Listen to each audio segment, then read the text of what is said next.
സമവായത്തിന് വഴങ്ങാത്ത ഒരു നേതാവാണ് നരേന്ദ്രമോദി എന്നും ഫ്രണ്ട്ഷിപ്സ് ഇല്ലാത്ത ഒരാളാണ് നരേന്ദ്രമോദി എന്നൊക്കെ ചിലരൊക്കെ പറഞ്ഞങ്ങ് ധരിപ്പിച്ചു വെച്ചിരിക്കുകയാണ്. അങ്ങനെയല്ല, ലോകരാജ്യങ്ങളായി പോലും സമവായത്തിൽ ഏർപ്പെടുന്ന അങ്ങനെയുള്ള ഗുഡ് റിലേഷൻഷിപ്സ് മെയിൻറ്റെയിൻ ചെയ്യുന്ന ഒരാളാണ് നരേന്ദ്രമോദി എന്നുള്ളത് കൂടി ഓർക്കണം. അപ്പോൾ പിന്നെ അങ്ങനെയുള്ള രാജ്യങ്ങളെ ആ റിലേഷൻഷിപ്പ് മെയിൻറ്റെയിൻ ചെയ്ത് നല്ല രീതിയിലുള്ള ധാരണയിലൂടെ കരാറുകളിലേക്ക് എത്തുന്ന നരേന്ദ്രമോദിക്ക് ഒരു ചന്ദ്രബാബു നായിഡുവിനെയും നിതീഷ് കുമാറിനെയും ഒരു കൺസെൻസസിൽ കൊണ്ടുപോകാൻ കഴിയില്ല എന്നൊക്കെ ചിന്തിക്കുന്ന ആളുകൾ അവരെക്കുറിച്ച് എന്ത് പറയാനാണ്? എന്തായാലും നരേന്ദ്രമോദി പറഞ്ഞ ഒരു കാര്യത്തിൽ നിന്ന് തുടങ്ങാം. ഈ NDAയുടെ ഇപ്പോഴത്തെ ഈ ഒരു കൊയാലിഷൻ എന്ന് പറയുന്നത് ആ ഒരു കൊയാലിഷൻ ധർമ്മ പാലിക്കാൻ കഴിയുമോ എന്നൊക്കെ വെച്ച് ആശങ്കപ്പെടേണ്ട. ഇന്ത്യ മുന്നണി ഒട്ടും ആശങ്കപ്പെടേണ്ട. ഇന്ത്യ മുന്നണി കളി കണ്ടാൽ മതി. എന്തായാലും കഴിഞ്ഞ 10 വർഷം കൊണ്ട് ട്രെയിലർ എല്ലാവരിലേക്കും എത്തിക്കഴിഞ്ഞല്ലോ. ഇനിയിപ്പോൾ നല്ല കിടിലൻ പടം വരാൻ പോവാണ്. അതിൽ ആക്ഷൻ ഉണ്ടാവും. എല്ലാം പവർ പാക്ഡ് ആയിട്ടുള്ള ഒരു പടമാണ് NDA 3 എന്ന് പറയുന്നത്. യെസ്, വെയിറ്റ് ചെയ്യാനേ പറ്റുള്ളൂ. കളി ഗാലറിയിൽ ഇരുന്ന് കാണുക, കളത്തിലിറങ്ങി കളിക്കാനായിട്ട് മോദിയും ടീമും റെഡിയാണ്. നേരത്തെ ഡോക്ടർ അരുൺ സൂചിപ്പിച്ചതുപോലെ പുതിയ ഇന്ത്യയാണ്, വികസിത ഇന്ത്യയാണ്, പ്രത്യാശയുടെ ഇന്ത്യയാണ്. അത് തന്നെയാണ് ഇനി 3rd ടേമിൽ കാണാൻ പോകുന്നത്. അത് ആദ്യത്തെ വർഷം തന്നെ, അതായത് ഒരു പൊതുമിനിമം പരിപാടി വെച്ചും പുറമേ നിന്നുള്ള പിന്തുണ സ്വീകരിച്ചുമൊന്നും ഉണ്ടാക്കുന്ന സർക്കാരല്ല എന്നതുകൂടി ഓർക്കണം. കൃത്യമായി എന്താണോ നരേന്ദ്രമോദിയുടെ ആക്ഷൻ പ്ലാൻ അതിന് പൂർണ്ണ പിന്തുണ നൽകുന്ന ഒരു ടീം തന്നെയായിട്ടായിരിക്കും ചന്ദ്രബാബു നായിഡു, നിതീഷ് കുമാറും അടങ്ങുന്ന സംഘം മുന്നോട്ട് പോകുന്നത്. NDA പാർലമെന്ററി പാർട്ടി യോഗത്തിൽ NDAയുടെ പാർലമെന്ററി പാർട്ടി നേതാവായും BJPയുടെ പാർലമെന്ററി പാർട്ടി നേതാവായും അതേ യോഗത്തിൽ വെച്ച് തന്നെ നരേന്ദ്രമോദിയെ തെരഞ്ഞെടുത്തുകൊണ്ടുള്ള പ്രമേയങ്ങളാണ് പാസ്സാക്കിയത്. BJPയുടെ പ്രത്യേക പാർലമെന്ററി പാർട്ടി യോഗം ചേർന്നില്ലല്ലോ എന്നോർത്ത് വിഷമിക്കുന്നവർക്കായിട്ടാണ് ഞാനിത് പറയുന്നത്. ഇനി ഏത് തരത്തിലായിരിക്കും നരേന്ദ്രമോദിയുടെ അടുത്ത ഗവേണൻസ് എന്നുള്ളതുണ്ടല്ലോ, അതൊരു ഡെവലപ്മെന്റ് ഓറിയന്റഡ് ആണ്. അതിൻ്റെ ഒരു സൂചനകൾ 2ാം നരേന്ദ്രമോദി സർക്കാരിൽ തന്നെ നമ്മൾ കണ്ടു തുടങ്ങിയതാണ്. എങ്ങനെയായിരിക്കും ഒരു ഗവേണൻസ് മോഡൽ ഉണ്ടാക്കുക എന്നുള്ളത്. അതിനാണ് അദ്ദേഹം 4 ജാതികളെ കുറിച്ച് പറഞ്ഞത്. അത് ഈ കാസ്റ്റ് അല്ല, കാസ്റ്റ് സെൻസസ്, ജാതി സെൻസസിലൂടെ പിളർത്തി വോട്ട് നേടാം എന്നുള്ള രീതിയല്ല, മറിച്ച് സ്ത്രീകൾക്കും പാവപ്പെട്ടവർക്കും അങ്ങനെ ആ രീതിയിലാണ് ആ ഒരു ജാതി വിഭജനം തന്നെയുള്ളത്. പിന്നെ ഈ സഖ്യമാണ് എല്ലാം എന്നാണ് നരേന്ദ്രമോദി എന്ന് പറഞ്ഞത്. അതൊരു ഉലയാത്ത ബന്ധമെന്ന് അദ്ദേഹം പറയുമ്പോൾ അതിലെല്ലാം അടങ്ങിയിട്ടുണ്ട് എന്നാണ് ഞാൻ മനസ്സിലാക്കുന്നത്. അതോടൊപ്പം തന്നെ കോൺഗ്രസിനെ കുറിച്ച് ചില കാര്യങ്ങൾ കഴിഞ്ഞ ദിവസത്തെ ചർച്ചയിൽ ഞാനിവിടെ സൂചിപ്പിച്ചിരുന്നു. അതിന്ന് നരേന്ദ്രമോദിയിൽ നിന്ന് കേട്ടപ്പോൾ ഒരുപാട് സന്തോഷം തോന്നി. അതായത് BJP 2024 നേടിയ സീറ്റ് കുറഞ്ഞു പോയി, അതുകൊണ്ട് നരേന്ദ്രമോദി അങ്ങ് ശോഷിച്ചു പോയി എന്നൊക്കെ പറയുന്നവരോട് ഇന്ന് അദ്ദേഹത്തിന് മറുപടി ഉണ്ടായിരുന്നു. 2014, 2019, 2024 ചേർത്ത് കോൺഗ്രസ് നേടിയ സീറ്റ് ഇപ്പോൾ നരേന്ദ്രമോദിയും BJPയും ഒറ്റയ്ക്ക് നേടിയ സീറ്റിന്റെ അത്രയും വരുന്നില്ല എന്നുള്ളത്. ഇപ്പോൾ 100 എത്തിക്കാനായി വിശാൽ പാട്ടീൽ എന്ന സാംഗ്ലിയിലെ വിമത MP കൂടെ കൊണ്ടുവന്നിട്ടുണ്ട്. അപ്പോൾ അങ്ങനെ ഒരു സെഞ്ചുറിയിലേക്ക് എത്താൻ കോൺഗ്രസിന് കഴിഞ്ഞിട്ടുണ്ട്. അഭിനന്ദനങ്ങൾ. പിന്നെ മറ്റൊരു കാര്യം ഇന്ന് നരേന്ദ്രമോദി പറഞ്ഞത് എല്ലാ പാർട്ടി MP-മാരും തുല്യരാണ് എന്നുള്ളതാണ്. അതായത് സബ്കാ പ്രയാസ്, എല്ലാവരുടെയും വിഷമം. അത് ഇന്ത്യ മുന്നണിയിലുള്ള MP-മാരായാലും NDAയിലുള്ള MP-മാരായാലും അവർ ഏത് വിഷയമാണോ മുന്നോട്ട് കൊണ്ടുവരുന്നത് അതിനനുസരിച്ച് കൊണ്ടുള്ള ഒരു ഗവേണൻസ് മോഡലിലേക്കാണ് 3ാം മോദി സർക്കാർ പോകുന്നത്. കേരളത്തിലെ ഉദാഹരണവും അദ്ദേഹം ചൂണ്ടിക്കാണിച്ചല്ലോ. ഇടത് വലത് മുന്നണികൾ പലതരത്തിൽ ക്രോസ് വോട്ടിംഗ്, പല രീതിയിലുള്ള കമ്മ്യൂണിക്കേഷൻസ് എല്ലാം നടത്തി പലതവണ തോൽപ്പിച്ചതാണ്, പലതവണ കീഴടക്കിയതാണ്. അതിനെല്ലാം മറികടന്നുകൊണ്ട് കേരളത്തിൽ നേടിയ വിജയം അത് ഇന്ന് ദേശീയ തലത്തിൽ, അതായത് NDAയുടെ ഫസ്റ്റ് യോഗത്തിൽ തന്നെ അതിലെ അഭിസംബോധനയിൽ നരേന്ദ്രമോദി പറഞ്ഞിരിക്കുന്നു എന്നുള്ളത് കൂടി നമ്മൾ ശ്രദ്ധിക്കണം. അതായത് കേരളത്തിൽ BJP വിജയിക്കുന്നത് തടയാൻ ഇടത് വലത് മുന്നണികൾ LDF ആൻഡ് UDF രണ്ടും ചേർന്ന് പരമാവധി ശ്രമിച്ചതാണ്. പക്ഷേ അതിനെയൊക്കെ അതിജീവിച്ചുകൊണ്ട് നേടിയിരിക്കുന്ന വിജയത്തെക്കുറിച്ചാണ് നരേന്ദ്രമോദി ഇന്ന് സൂചിപ്പിച്ചത്. ചന്ദ്രബാബു നായിഡു, നിതീഷ് കുമാറും അവർ അതായത് ഒരു കുതിരപ്പുറത്ത് ഇരിക്കുന്നു. ഈ കുതിര നരേന്ദ്രമോദിയാണെന്ന് വിചാരിക്കുക. കടിഞ്ഞാൺ പിടിച്ചുകൊണ്ട് ഇവർ രണ്ടുപേരും ഇരിക്കുന്നു. രണ്ടുപേരും പറയുന്നതിനനുസരിച്ച് നരേന്ദ്രമോദി ചലിക്കുന്നു. ഇതായിരുന്നു ഇന്ത്യ മുന്നണിക്കാരുടെയൊക്കെ ഒരു ചിത്രം. നരേന്ദ്രമോദിയുടെയും അതോടൊപ്പം തന്നെ ഈ സഖ്യകക്ഷികളുടെയും NDA എന്ന് പറയുമ്പോൾ അതായിരുന്നു ചിത്രം. ഈ കടിഞ്ഞാൻ ഇവർ പിടിക്കുന്നതിനനുസരിച്ച് ആ രീതിയിലല്ല മുന്നോട്ട് പോവുക എന്നുള്ളത് വ്യക്തമായ ഒരു സാഹചര്യമാണ് ഇന്ന് നമ്മൾ കാണുന്നത്. അത് ചന്ദ്രബാബു നായിഡുവിൻ്റെയും നിതീഷ് കുമാറിൻ്റെയും വാചകങ്ങളിൽ നിന്നാണ് ബോധ്യപ്പെടുക. ചന്ദ്രബാബു നായിഡു എന്ന് പറഞ്ഞ എന്താണ്? രാജ്യത്തെ ഒരു ഗ്ലോബൽ പവർ ഹൗസ് ആക്കി മാറ്റിയ ആളാണ് നരേന്ദ്രമോദി. ആ നരേന്ദ്രമോദിയുടെ ലീഡർഷിപ്പിൽ, ആ ലീഡർഷിപ്പിനെ അംഗീകരിച്ചുകൊണ്ട് ഞങ്ങൾ മുന്നോട്ട് പോകുന്നു എന്നുള്ളതാണ്. അല്ലാതെ ഞങ്ങൾ നയിക്കുന്ന അല്ലെങ്കിൽ ഞങ്ങൾ അഭിപ്രായപ്പെടുന്ന രീതിയിൽ ഒരു പാവയായി UPA 1 UPA 2 കണ്ടതുപോലെയുള്ള ഒരു പാവയായി നരേന്ദ്രമോദിയെ ഇരുത്തിക്കൊണ്ട് പിന്നിൽ നിന്ന് ഞങ്ങൾ ഇങ്ങനെ കീ കൊടുക്കുമ്പോൾ ആ പാവ ചലിക്കും എന്നല്ല ചന്ദ്രബാബു നായിഡു പറഞ്ഞത്. അങ്ങനെ കീ കൊടുക്കാൻ അവർ നിൽക്കാനും ഉദ്ദേശിക്കുന്നില്ല. NDAയുടേത് ഞാൻ മനസ്സിലാക്കുന്നത് ഒരു ഓർഗാനിക് അലയൻസ് ആയിട്ട് തന്നെ മുന്നോട്ട് പോകും. അതിൽ നിന്ന് ആരും ചാടിപ്പോകാൻ പോകുന്നില്ല. ഇന്ത്യ മുന്നണിയിൽ നിന്ന്, കോൺഗ്രസിൽ നിന്ന് എത്ര പേർ ഇങ്ങോട്ടേക്ക് വരും എന്നുള്ളതാണ് അടുത്ത 5 വർഷം കണ്ടറിയേണ്ടത് എന്നുള്ളതാണ്. പിന്നെ ഭരണഘടനയായിരുന്നല്ലോ പ്രധാനപ്പെട്ട പ്രചാരണ വിഷയം. ഭരണഘടന മാറ്റി എഴുതാൻ പോകുന്നു, ഭരണഘടന ഇനി ഉണ്ടാകില്ല, 400 സീറ്റ് നേടിക്കഴിഞ്ഞിട്ടുണ്ടെങ്കിൽ ഇന്ത്യ തന്നെ ഉണ്ടാകില്ല, എന്തോ ഒരു പരസ്യവാചകമൊക്കെ ഉണ്ടായിരുന്നല്ലോ. അനന്തകുമാറിന്റെ പറഞ്ഞല്ലേ? അല്ല, പരസ്യവാചകം കേരളത്തിലെ മലയാളം പത്രങ്ങളിലടക്കമൊക്കെ വന്ന ഒരു പരസ്യവാചകം ഉണ്ടായിരുന്നല്ലോ, ആരാനില്ലെങ്കിൽ ഇന്ത്യ ഇല്ല എന്ന്. എന്തായാലും ഇന്ത്യയുണ്ട്, ഭരണഘടനയുണ്ട്, മതേതരത്വമുണ്ട്, എല്ലാം ഉണ്ട് എന്നുള്ളതാണ്.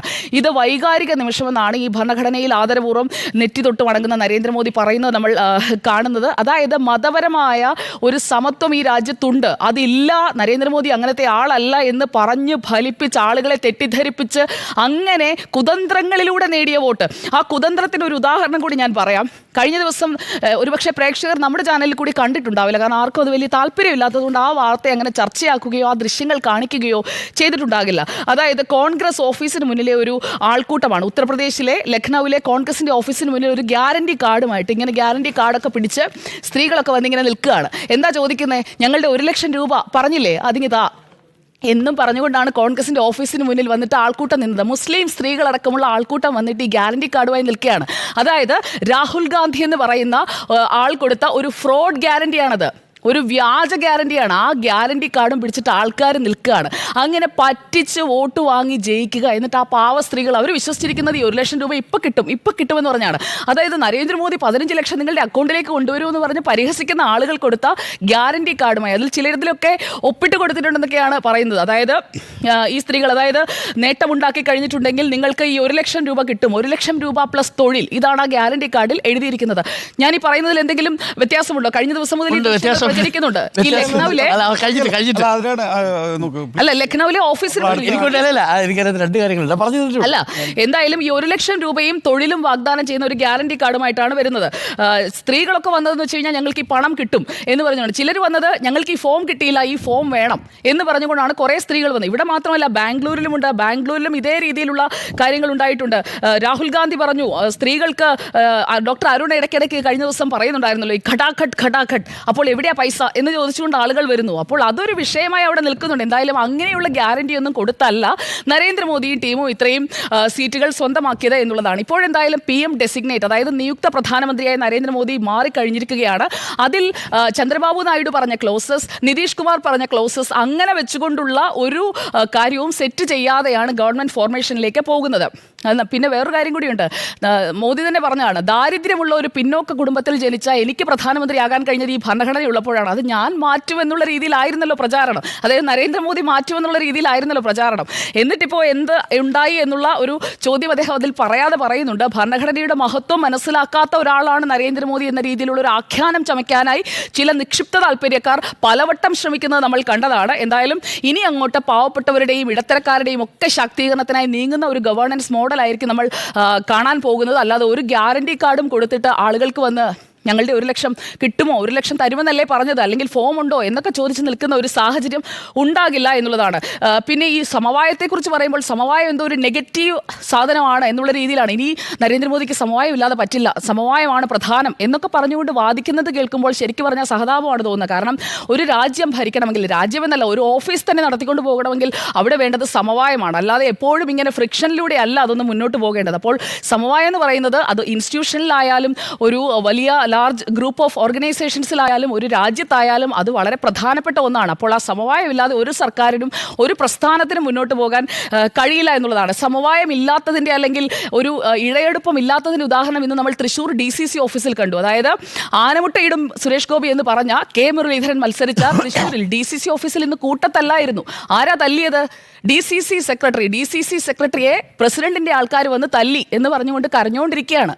K മുരളീധരന് വേണ്ടി ഞാനാണ് ഇറങ്ങിയത്, അവരിറങ്ങിയില്ല എന്ന് ഞാൻ പറഞ്ഞപ്പോൾ എന്നെ തല്ലി. ഇതാണ് പറയുന്നത്. അത് നടക്കുന്നത് കേരളത്തിലാണ്. അതായത് ഇന്ത്യ മുന്നണിയിൽ പരസ്പരം മത്സരിച്ചു, ഞങ്ങളിൽ ഒരാളെ ജയിക്കാവൂ മറ്റേയാൾ ജയിക്കരുത് എന്ന് പറഞ്ഞ സ്ഥലത്ത് തൃശ്ശൂരിൽ നമ്മൾ കണ്ടത് ഈ സമവായം ഇല്ലായ്മയുടെ കാഴ്ചയാണ്. അത് ഇന്ത്യ മുന്നണിയിലാണ്, കോൺഗ്രസിലാണ്. ഇനി മറ്റൊരു പ്രധാനപ്പെട്ട കാര്യം ഇപ്പോൾ ചർച്ചയല്ല, എനിക്ക് തോന്നുന്നു ഇന്ത്യ മുന്നണിക്കും ഇത്രയും സീറ്റുകളൊക്കെ കിട്ടിയതുകൊണ്ടായിരിക്കും വോട്ടിംഗ് യന്ത്രം. പുള്ളി ഇപ്പോൾ ഉണ്ടോ ഇല്ലയോ, ജീവിച്ചിരിപ്പുണ്ടോ അതോ മരിച്ചോ എന്ന് നരേന്ദ്രമോദി ഇന്ന് ചോദിക്കുന്നുണ്ടായിരുന്നു. നിങ്ങൾ ആരും EVM കുറിച്ചൊന്നും പറയുന്നില്ല. സാറിനൊക്കെ ഭയങ്കര ആശങ്കയായിരുന്നു. EVM എന്തോ സംഭവിക്കും, ഇത്ര സീറ്റുകൾക്ക് മുകളിലേക്ക് പോയാൽ EVM ഹാക്ഡ് ആണെന്ന് ഞാൻ ചിന്തിക്കുമെന്നൊക്കെയാണ്. എന്തായാലും 240 മുകളിലാണ് പോകുന്നതെങ്കിൽ ഞാൻ EVM സംശയിക്കുന്നു. ഇപ്പൊ EVM ഒക്കെ അല്ലേ, 240 ആയതുകൊണ്ട് ഞാൻ EVM ഒക്കെ ആണ് കേട്ടോ. ഇനിയുള്ള തെരഞ്ഞെടുപ്പുകളിൽ, അതായത് നിയമസഭാ തെരഞ്ഞെടുപ്പുകളൊക്കെ വരുന്നുണ്ടല്ലോ. BJP അധികാരത്തിലിരിക്കുമ്പോൾ എപ്പോഴും ഞാൻ BJP ജയിച്ചാൽ മാത്രം BJP അധികാരത്തിൽ അധികാരത്തിലിരിക്കുമ്പോൾ എല്ലാ മെഷീനറിയും ഞാൻ സംശയിക്കും. ഇപ്പൊ നിലവിൽ എന്തായാലും ഇപ്പോഴത്തെ കൗണ്ടിങ്ങിന് ശേഷം കുഴപ്പമില്ലല്ലോ. ഈ തെരഞ്ഞെടുപ്പിൽ ഒന്നും ചെയ്യാൻ പക്കയാണ് ഈ തെരഞ്ഞെടുപ്പിൽ പറ്റിയിട്ടില്ല. അത്രേ അലർട്ട് ഉണ്ടായിരുന്നു, അത്രേ അലർട്ട്. അതെ, പക്കയാണ് EVM. അപ്പോൾ വോട്ടിംഗ് യന്ത്രം മരിച്ചോ എന്നുള്ള ചോദ്യം നരേന്ദ്രമോദി പറഞ്ഞു തീർക്കാം.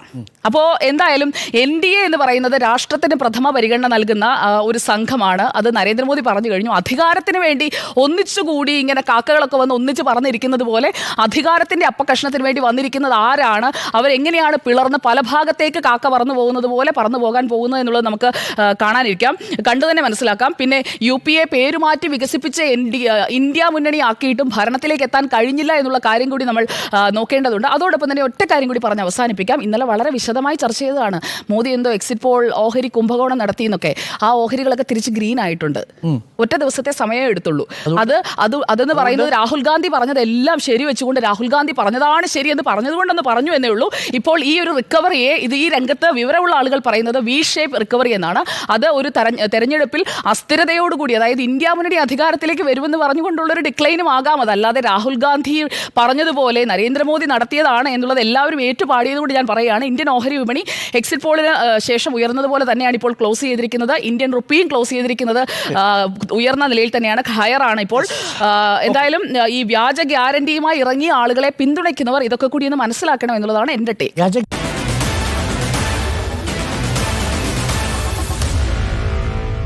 Meet the editors.